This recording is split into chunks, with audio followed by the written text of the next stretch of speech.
Yeah, Anandamayi was a great saint. I have seen her. I happened to meet her. Don't know much about her life or thing, but she used to come to Dehradun. But most of the time, the summer months she used to come. Swamiji also used to be in our ashram. So I hardly got time to go there or no understand. So only one time I just had a darshan, and another time, second time was when she dropped her body. I just went to see body in 1981 August. I used to hear people that she is a great saint. And incidentally, just to recall, small story is that when Swamiji was visiting Dehradun in 1966 for the first time, because during Swamiji's tapas time in early 50s, Sardarji, a Sikh person, Bagh Singh Lamba, he was posted as a salt commissioner in Chennai, Madras. Then both Andhra Pradesh and Tamil Nadu were one state, Madras state was there. So he used to travel in Andhra also where Swamiji was doing tapas. He met Swamiji and he became a devotee of Swamiji. So he also used to go to trance. Then after retirement, he invited Swamiji, I'll build an ashram for you in Dehradun. You come there please. So Swamiji said, I'm still in the midst of tapas. After completing, I will come. So in 1961, he completed tapas. Finally, after 2-3 years traveling in South India slowly, when he found some devotees who could accompany him, finally in 1966, he traveled towards northern India. In those days, traveling to northern India from south, it was like a foreign country. They didn't know Hindi language also.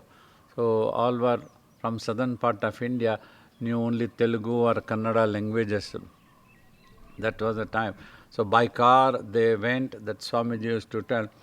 And when they reached, it was about 9:30 or 10 o'clock, Mr. Lamba's home. They all reached, and Mrs. Lamba brought one plate of food to Swamiji only.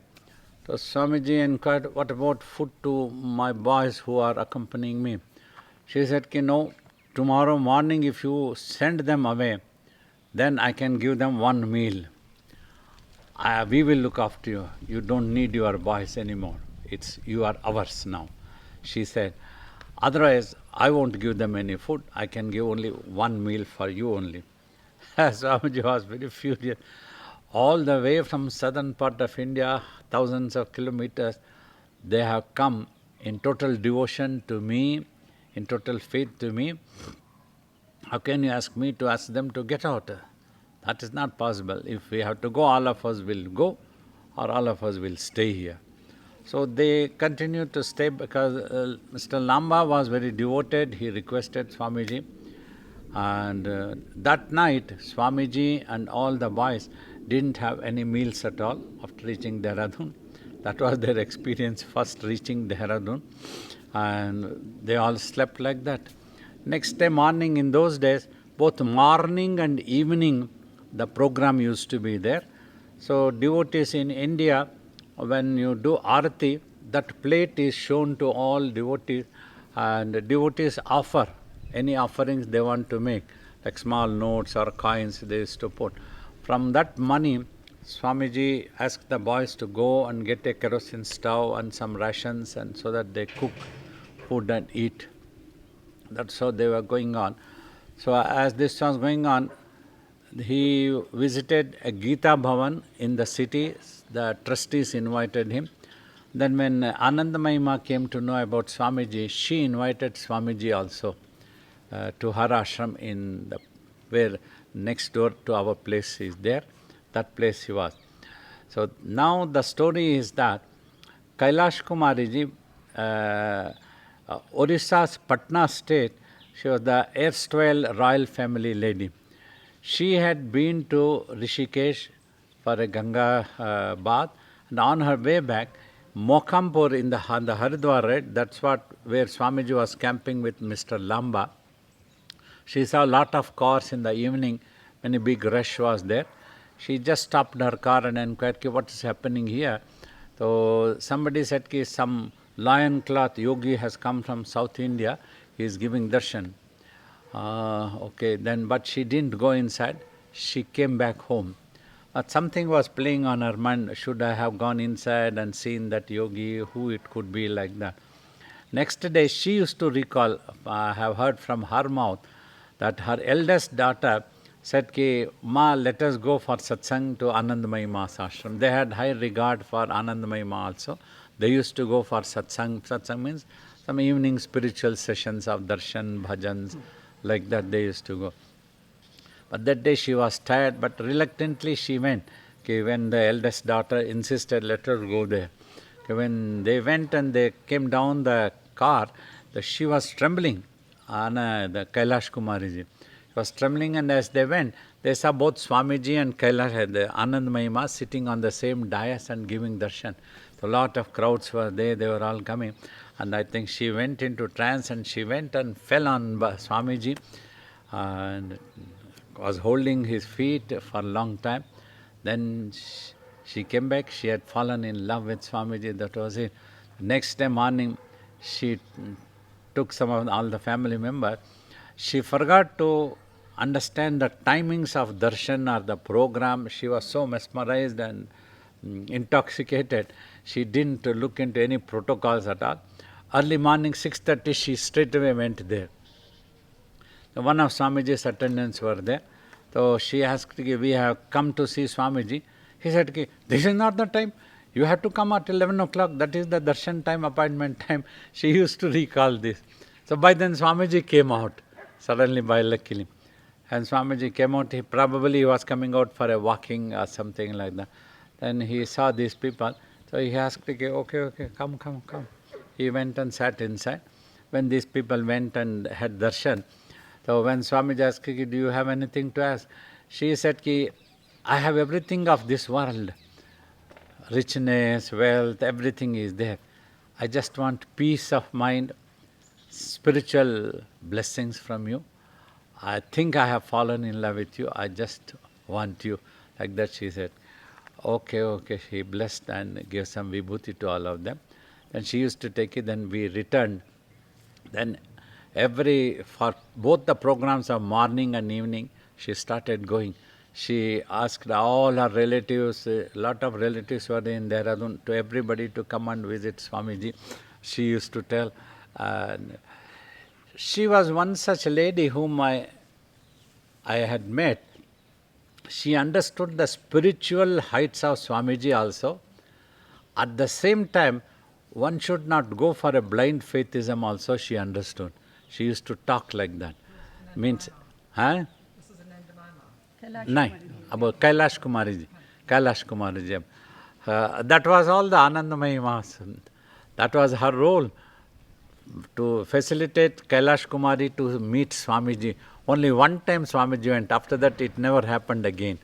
Then she started coming to Mokhampur, where Swamiji was camping every time. And she used to attend satsang. So when she asked a attendant, she was one such lady.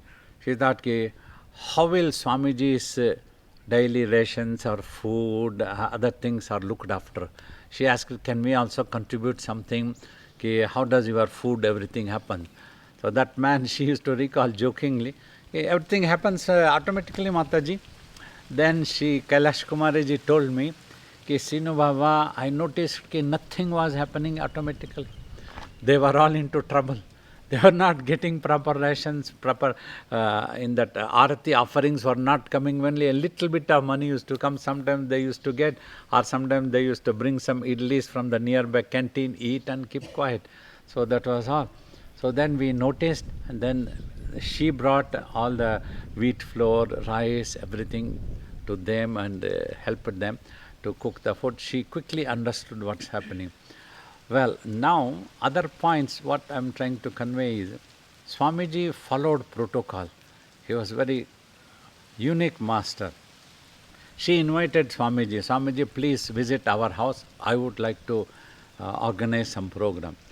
First thing Swamiji said, if I come, you must allow all common people. It should not be restricted only to your relatives or royal people or the rich people. Anybody should be welcome. You must open your gates. So then only I will come. She agreed happily. I will be very happy to allow all public to come for your darshan, but please come. Next point, look, Lamba brought me here. So it is proper that you talk to Mr. Lamba first as a protocol, to asking him to either bring me or allow me to come to your place. So she used to say ki she went and asked Lamba twice or thrice she asked, but both all the three times he refused. No, no, no, no. Swamiji will not go anywhere else. I cannot bring him.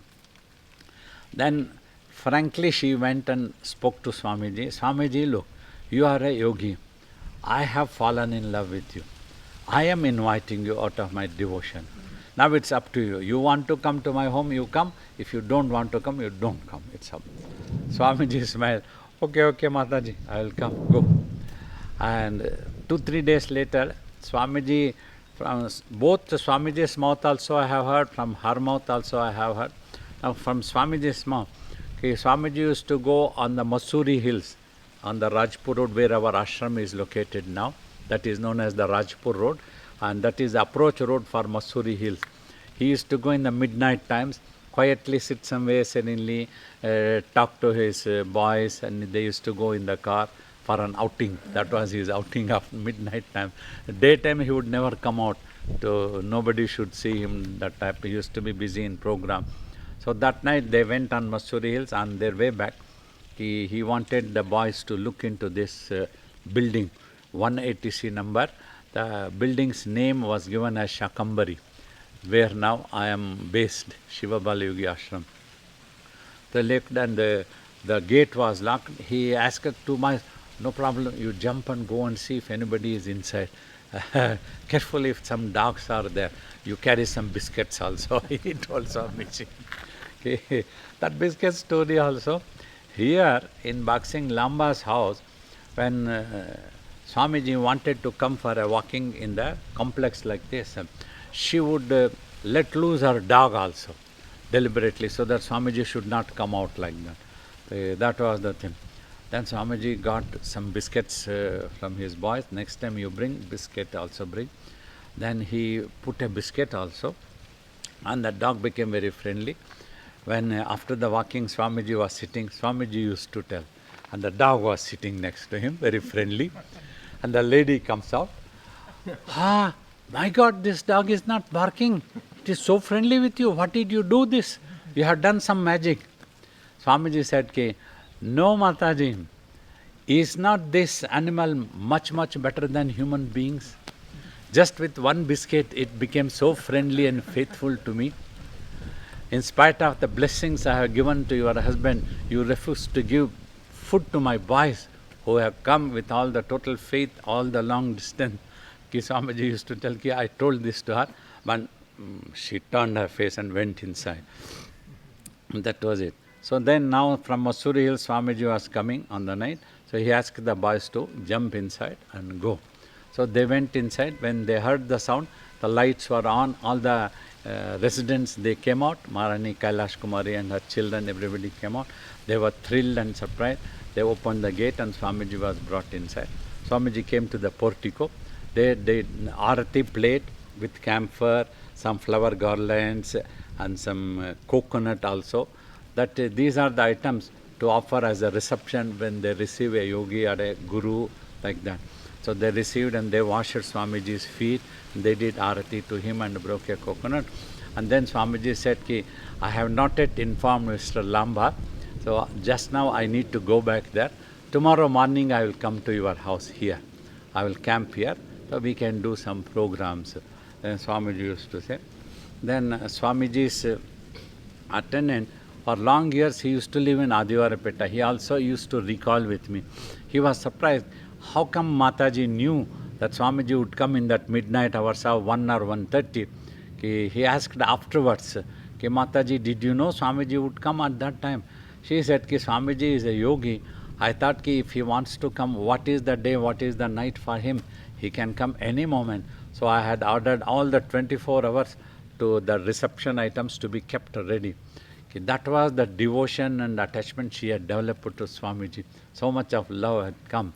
So now from Swamiji's mouth, Swamiji used to say, next day I packed up all my things and called Lamba, "Hey Lamba, namaste, I'm going."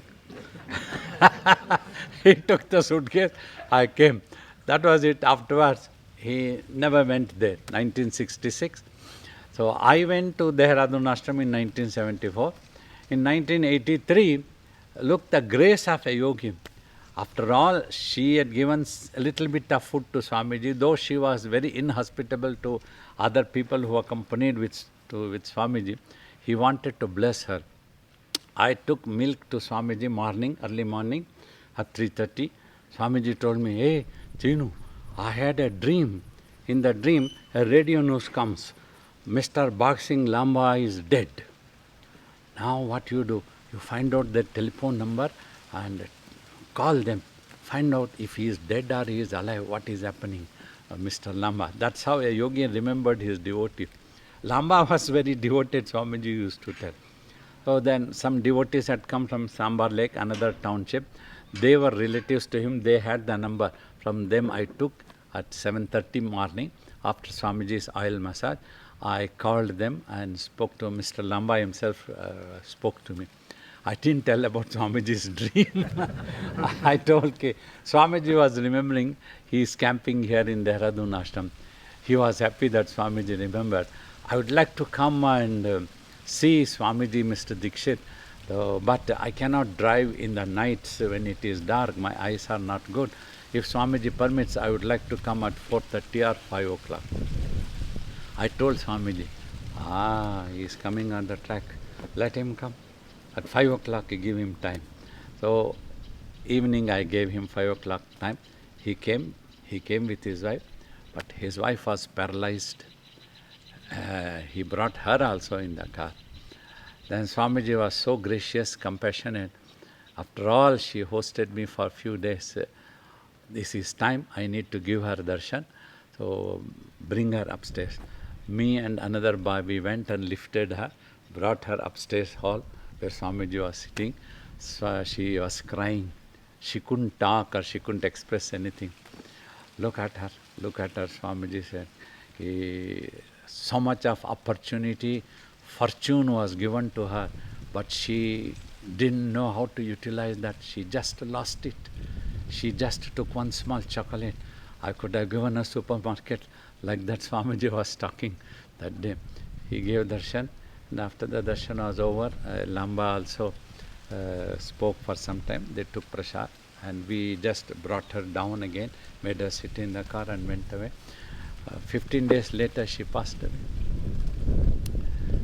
In spite of all that, Swamiji was so compassionately give darshan to her before she was to leave the body.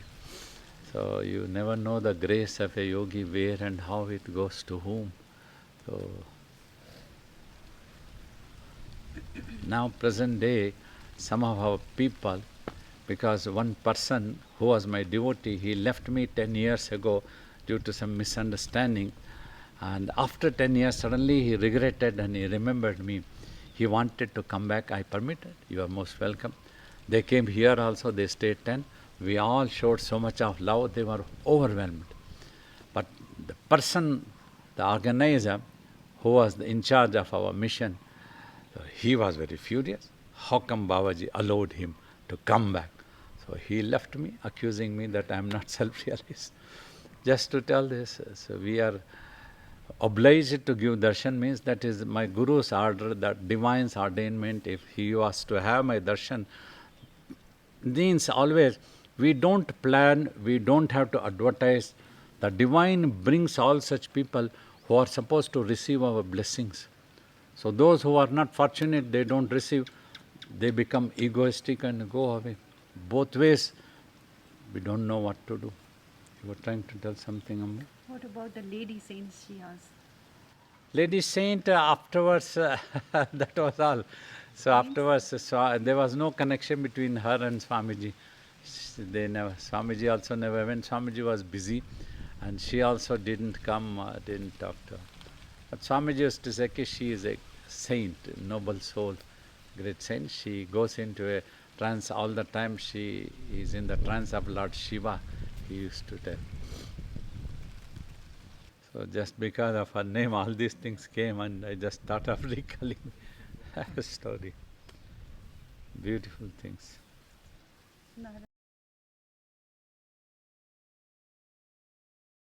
Hanuman Chalisa he didn't do, but he was fond of both Hanuman and Rama. He used to take lot of Rama's name. He used to sing Rama bhajans quietly when he was alone. He used to talk. But to me, he spoke of Hanuman's devotion. That Hanuman and Rama's fight, I have told the story. Hundreds of times he would have told me in that 20 years. Whenever he scolded me, he used to make just to tell about the faith. That was one sentence Swamiji used to tell. When even Rama planned to murder his own devotee Hanuman, but Hanuman never gave up Rama's name. That should be the fate. No? Do you understand? Because I have scolded you, you must be thinking that you want to run away now from me. That type of, no, I won't tell the story. Don't worry, it's okay. She is it's a bored enough of the story.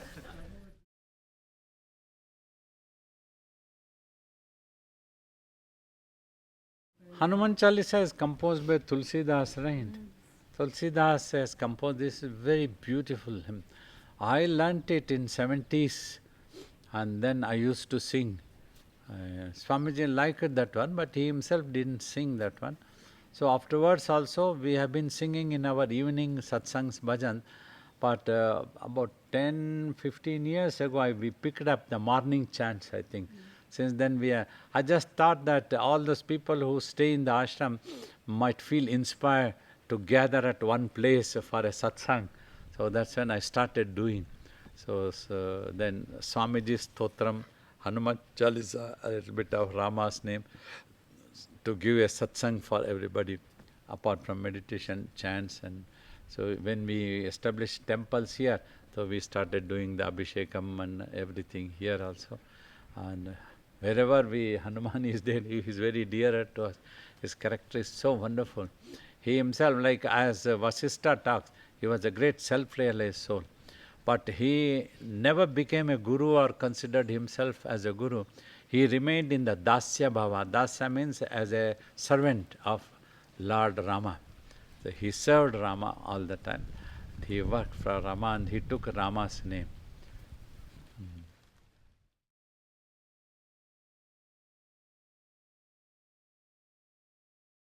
They were definitely in this world. To be more precise for your question, always what would have happened, a truth is there. Around that, some myths is likely to have been built up from time to time, other things. That is one thing. For historians, for other critics, it is totally different. For devotional people like us, it is totally real. He was there, he is there, and he is going to be there. All that we have to have that faith and remember Hanuman, and Hanuman is there for us all the time. Totally real as Rama and Hanuman, as real as Clifford and Babaji sitting here. Hanuman and Rama were also there.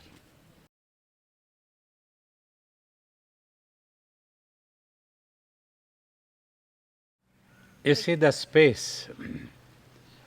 Space doesn't appear to be anything. That's because since childhood you have been fed with a particular definition. This as the void place, or void place means just nothing, just the space, that type of thing. So that's why it is sitting in everybody's mind. But in this only the supreme consciousness is there. Just like the sweetness in the sugar, how it is hidden. You cannot show the sweetness, but sugar can be seen. Space can be seen, but you cannot see the divinity in this. Because ignorance is there, experience is not there. So the moment you experience, if you see the sugar, you will understand there is sweetness in the sugar. Like that, divinity also is all pervaded, it is in the space. But due to lack of experience or not non-understanding and the lack of proper knowledge, ignorance and misbeliefs, it doesn't appear to be there. That's all. For that's only scientifically now in my teachings we have been trying to give the clue. Your mind is there. You won't say that there is no mind. Yet, you cannot show your mind to anybody, and you yourself has not seen the mind. Only clue is based on the thoughts and visions that are in the mind. You recognize that my mind has these things, my mind wants to go there, my mind wants to do this, I want to do this, I want to be sitting like this language you talk. But what is this mind itself is? So that is possible to observe or visualize or understand when you get rid of all thoughts and visions that are in the mind, all imaginations done. When it regains the purest form, the nearest clue I can imagine is that it is the combination of consciousness and energy.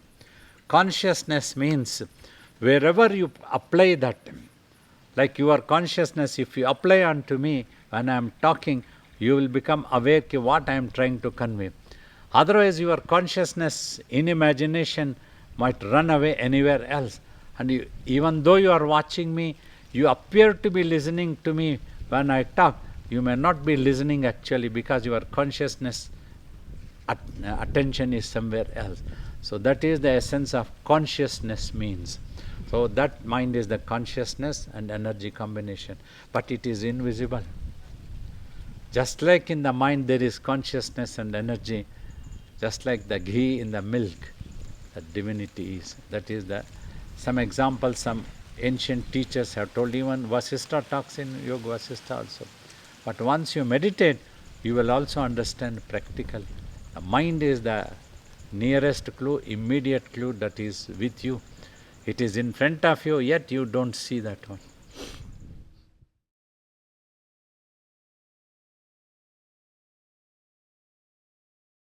Consciousness is able to be creative and spin and imagine due to the presence of energy in it. That is the energy, that spinning of the mind from the stillness and become creative is where the energy works. That is the presence of energy that can be understood or recognized.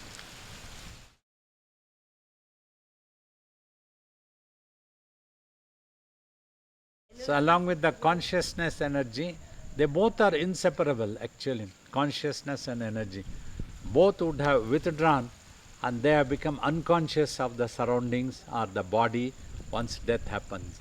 Until that consciousness doesn't assume a next incarnation, it won't recollect of anything of the created world.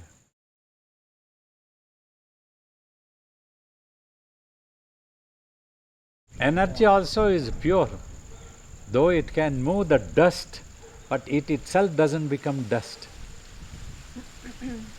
Never becomes. This is, ask any scientist also. Energy can move a dust, but it itself will not get dirted because it is invincible, infinite in form.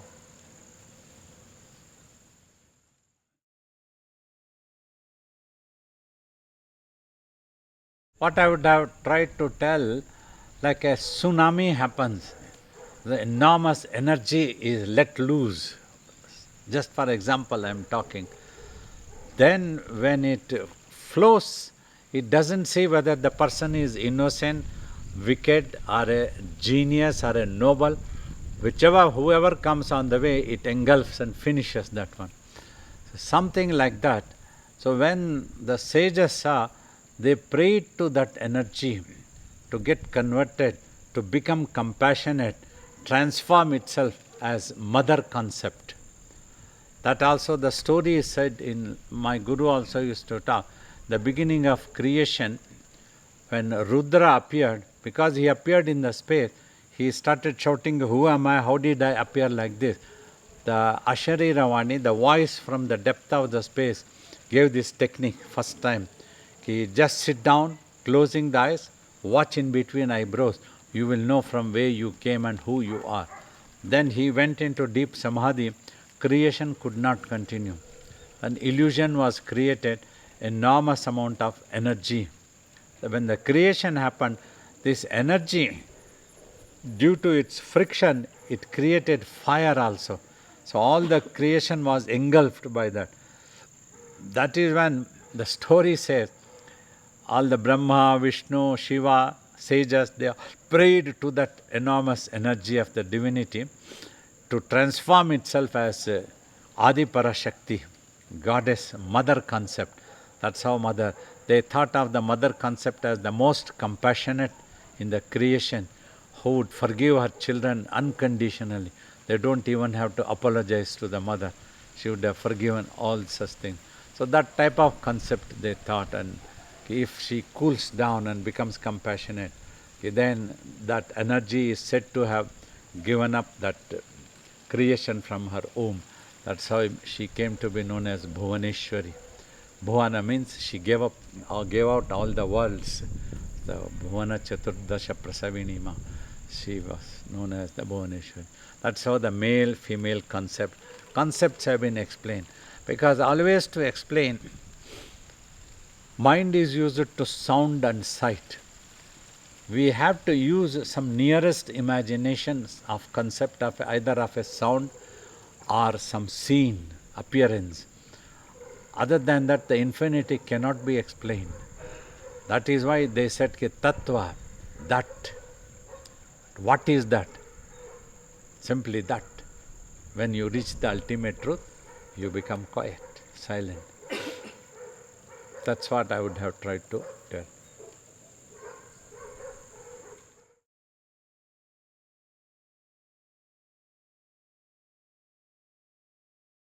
Yes, definitely. In precisely, if I have to define in present day terminologies, imagine you are this space that is all pervaded, not this single body. In the body, this consciousness is stuck, which has given you as an individual imagined self, which is not the truth actually. Because of the brain's reflection, your consciousness has shifted to the body, so giving you this as a personality and as the me, and then the mine. That's how the ego starts for a person. Me and mine. Slowly they become selfish and narrow-minded.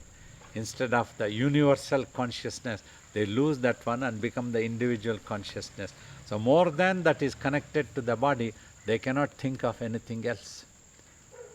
So that is what happened, that has happened to every soul. So to overcome that is the practice of spiritual exercises like meditation and all things. In fact, religion was also taught for this purpose only. It's unfortunate today that the religion has been misunderstood, misinterpreted, misused. In that name, people to conflicts and control the communities is totally different. The basic idea of religion means your obligation towards your body's health, your mental health, and your obligation to uphold moral values. These three things combined, if you are practicing, you are a real religious person. The rest is all simply rubbish.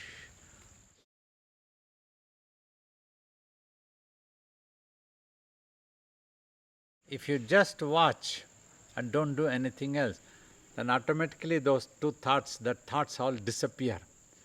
So only that, what I, just as an example I talk as the gap, but that's what you get to watch yourself, become aware of yourself. The day you are able to achieve that everything dissolves, then it's you.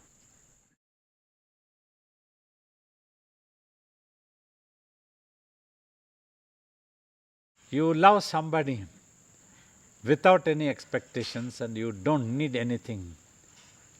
You love because you love, that's all. Like in Ramakrishna Paramahamsa's story also, sometimes he used to ignore his disciples. But Vivekananda had fallen in love with him.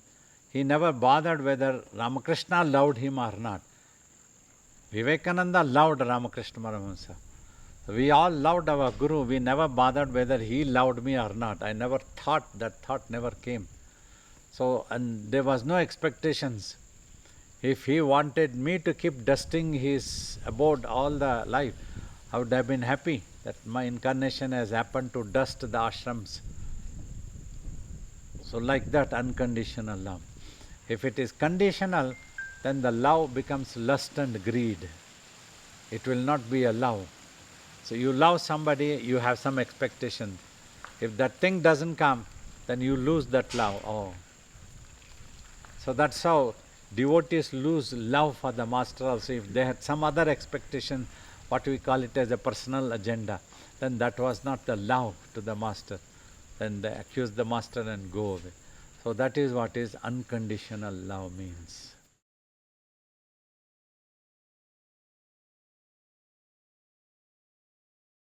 So what happens? As a yogi, we let go the past, it's over.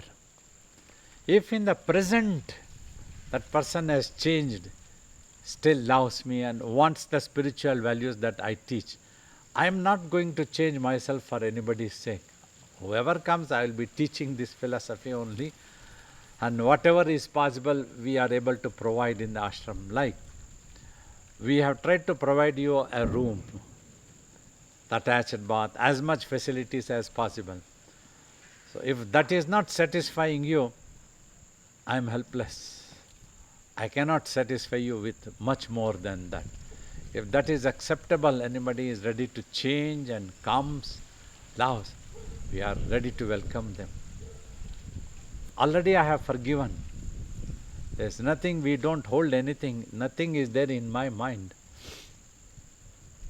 If at all I scold any such devotee, I talk about such a person to anybody, it is out of compassion so that they don't acquire karmas. If they had talked nonsense about me, we don't want them to acquire karmas. They will acquire karmas because their consciousness has become dirt.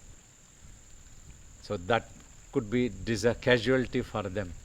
So to balance that one, if I scold then and there itself, it gets cleared. That will be blessings to them. That's what Swamiji used to tell. We can never do harm to anybody, but because the yogi's mind is the pure consciousness. Even if I slap on somebody, that will be a blessings for that somebody. He used to tell jokingly also, if I smile at you, I can give you the empire of the world. If I get annoyed, I can liberate you. Like that he has told. A couple of times I have heard him. So that is the essence.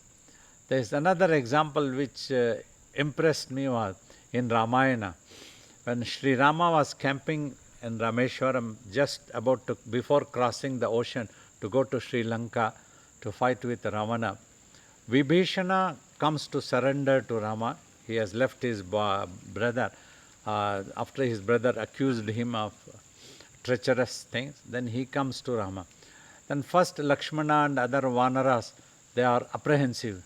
These are the demons, they are very illusion experts, he might be coming to spy, he should not be allowed to come here and we must go and stop him, beat him up and send him away. To this Rama, composed and peacefully, tells Lakshmana, let alone Vibhishana, even if Ravana comes also, I will allow him to come to me. I won't doubt him that he is evil. Such a thing doesn't come to me at all. If he comes and surrenders, I will immediately forgive. I will let go everything. I don't have anything against, any grudge against him that he took away my wife or she is there in all the trouble. So that was the magnanimity of Rama. So that had such an impact on our minds. Beautiful.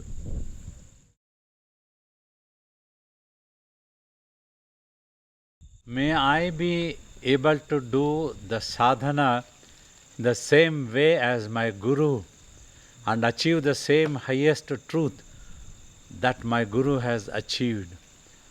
Finally, may there be never any enmity between me and my Guru. Bless me for that. No jealousy. No jealousy towards my Guru. And my mind should not go haywire. Inspire my wisdom, please, always. Om Sahana Vavato Sahanau Bhunakto Sahaviryam Karavavahai Tejasvinavadhitamasto Ma Vidvishavahai. Om Shanti Shanti Shanti. May there be peace between me and my Guru.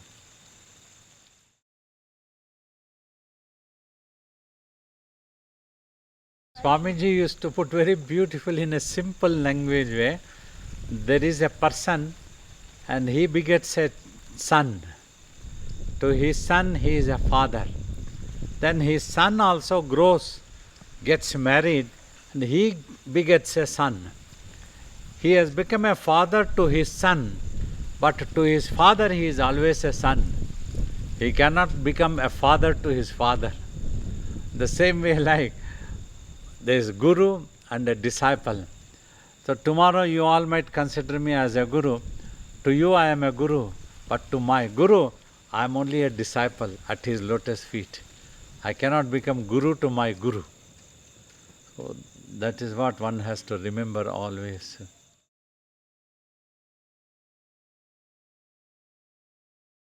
Middle distance, Vedavyasa talks this.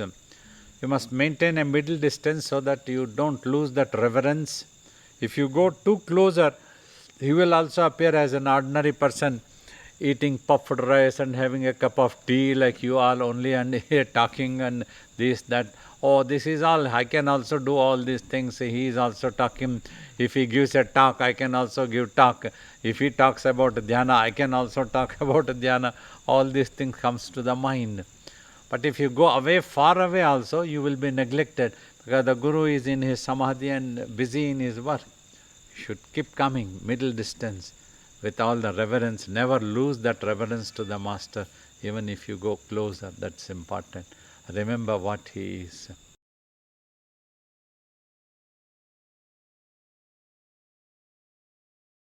If they have developed their own imaginations without trying to see and understand, that's when they can misunderstand simply. Like by reading books, somebody might be thinking, a yogi has to be sitting under a tree, just not wear any proper clothes, torn clothes, and he should not be eating properly, he should be like that. My mother taught me first time, I remember, first day when I met my guru, he was invited into an ashram and he was given, washed his feet, and they offered some flowers and they offered a garland of Indian rupee notes, 100 rupee notes. I was very young, I didn't know the world. It was a bit peculiar for me. He was with just a lion cloth. I didn't blame my guru, but I thought, why they should try to bind the yogi. He is just with a lion cloth, he doesn't need anything of the world. I didn't express to anybody else, but I expressed to my mother. I saw this thing, but I don't know why should they bind the yogi, leave him free. Means without blaming Swamiji, I thought, leave him to himself, he is free. My mother said, that's not like that. If a saint is sitting under a tree, he may not need anything. Anybody gives any food, he will eat and just keep quiet. But if anybody has established an ashram, there will be an electricity, there will be a telephone, there will be 50 people to eat. For all these things, money is needed to manage the ashram. Jokingly, she was telling, if you become a manager of the ashram, you will understand this. Perhaps at that moment, she wouldn't have even dreamt that I will go to an ashram, become a manager. Her words came true. It came true. And I got to see that one. I saw penniless days in the ashram also. Sometimes it happened, we saw such hardships. So devotees came and went away. Hardly few people ever bothered how we were living, how the ashram is run. They just come and eat and go. They don't think how this huge ashram is maintained, how this is managed without we contributing something. The people think, oh, they are collecting and they are slashed money in the Almera, so much of money.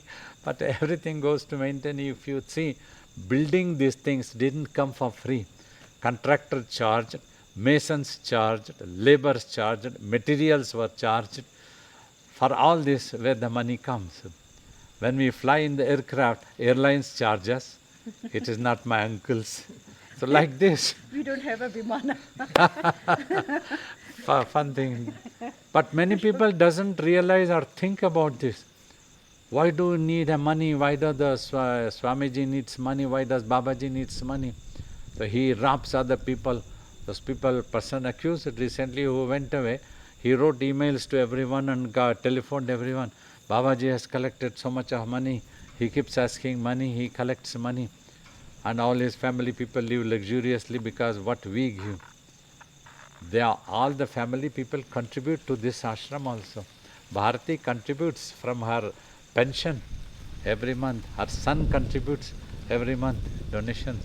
But people don't realize these things. And this is the worldly things also we need to understand necessary.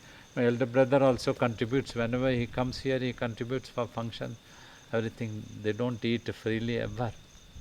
They are all well off to that. I don't have to need. All of you are my family, all of you are my children, everywhere. So I would love to be with you all more than anybody else. But prarabdha again, this funny. But still we forgive them, we love them, we pray, may the divine bless and set right their prarabdha so that they be benefited. After all, they stayed with us for some time, they should be benefited.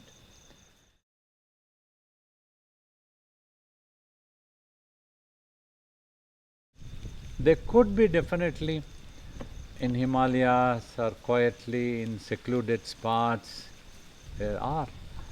Some who have mission rarely come in the midst of public because this is a higher skill to teach and to be, in my Guru's words, Swamiji's words, to be in the midst of human beings is the most difficult thing he used to tell.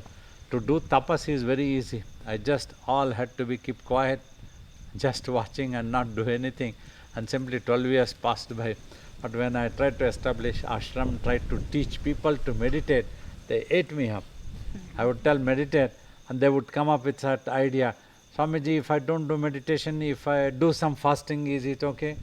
Hey, do your ichcha, your interest, what can I say? So like that, hardly people learned. 33 years he was with them. After 33 years, still they are confused.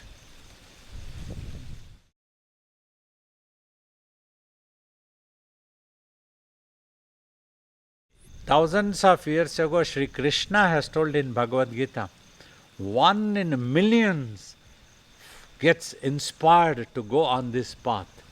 Amongst them, 1 in millions amongst them, one really tries to tread the path. Amongst them, 1 in a million, once in ages, achieves the truth. Such is the rarest of rare thing. Arjuna, you must put an effort sincerely before death shall claim thee. Go to the knowers of truth. With all your humility, seeking their permission, put such intelligent questions, and adopting such methods advocated by them, achieve the truth to yourself. So if all these things are qualities are there, humility with a master, then you will be serious to do sadhana. If you are arrogant, you won't do sadhana at all. That doesn't come. So that's what happens. By years ago during our college time that we read in Reader's Digest, anecdote, by paying too much attention to others' faults, we die before having had the time to know our own.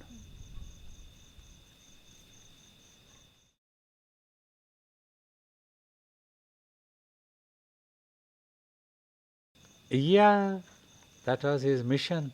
That's the purpose he came to the world.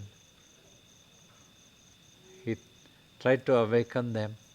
He tried to bless them. He tried to give darshan. He wanted them to put effort. He emphasized sadhana is necessary. Sadhana means your efforts to achieve.